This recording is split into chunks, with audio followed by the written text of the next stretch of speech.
2020 में सबसे लंबा किसान आंदोलन चला जो 378 दिन का था और एक बार फिर किसान आंदोलन की शुरुआत हो चली है।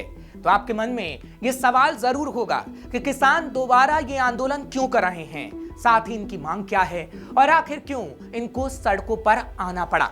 नमस्कार, मैं हूं आपके साथ हर्ष भारद्वाज। आप देख रहे हैं श्रेष्ठ भारत। आज हम आपको इन सभी सवालों के जवाब देंगे क्योंकि न्यूनतम समर्थन मूल्य यानी एमएसपी की गारंटी को लेकर कानून बनाने समेत कई मांगों के लिए पंजाब, हरियाणा और उत्तर प्रदेश के किसानों ने राष्ट्रव्यापी विरोध प्रदर्शन की पूरी तैयारी कर ली है। किसान संगठन कल यानी 13 फरवरी को दिल्ली कूच कर रहे हैं और वो अपनी मांगों के लिए केंद्र सरकार पर दबाव बनाने के लिए सड़कों पर उतर रहे हैं, जिसकी वजह से राजधानी दिल्ली में किसानों के आने से पहले सिंघू बॉर्डर को सील कर दिया गया है।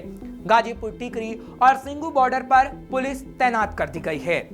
कटीली तार लगाकर रास्ते को रोकने की तैयारी कर ली गई है। सीसीटीवी और लाउड स्पीकर भी लगाए जा रहे हैं।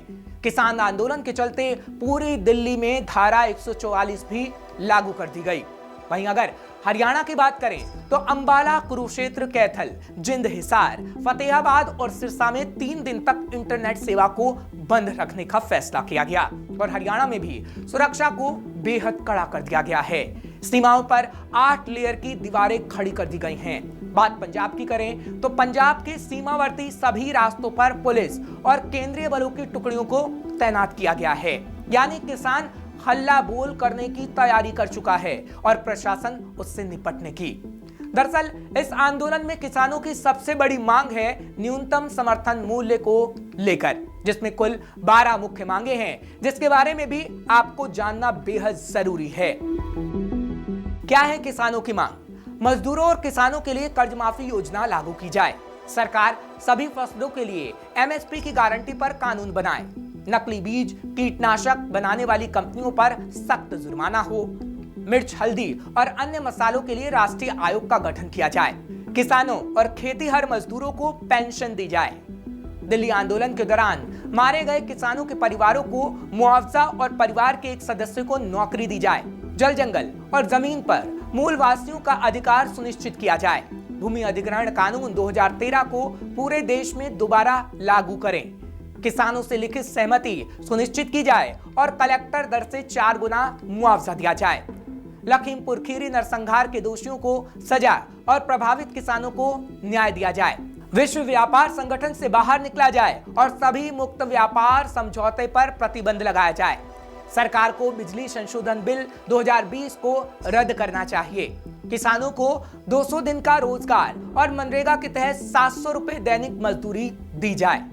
तो ये मांगे किसानों की तरफ से की जा रही हैं। फिलहाल इन मांगों को लेकर किसी भी हाल में किसान पीछे हटने के मूड में नजर नहीं आ रहा है और सरकार इस मुद्दे को सुलझाने की कोशिश कर रही है। हाल ही में किसानों के नेता चौधरी चरण सिंह और साइंटिस्ट एमएस स्वामीनाथन को भारत रत्न देने का ऐलान करके मोदी सरकार ने किसानों को साधने का प्रयास भी किया, लेकिन कहीं ये दांव भी बेकार तो नहीं चला जाएगा? ये भी एक बड़ा सवाल है, क्योंकि किसानों के ऐलान को देखकर तो यही लगता है और इसे मोदी सरकार के लिए सबसे बड़ी चुनौती भी माना जा रहा है। अब सरकार इस चुनौती से कैसे निपटेगी, ये देखने वाली बात होगी। ऐसी और खबरों के लिए आप देखते रहिए श्रेष्ठ भारत। श्रेष्ठ भारत पर खबरों से जुड़े रहने के लिए चैनल को सब्सक्राइब करें, बेल आइकन दबाएं और देखते रहें श्रेष्ठ भारत।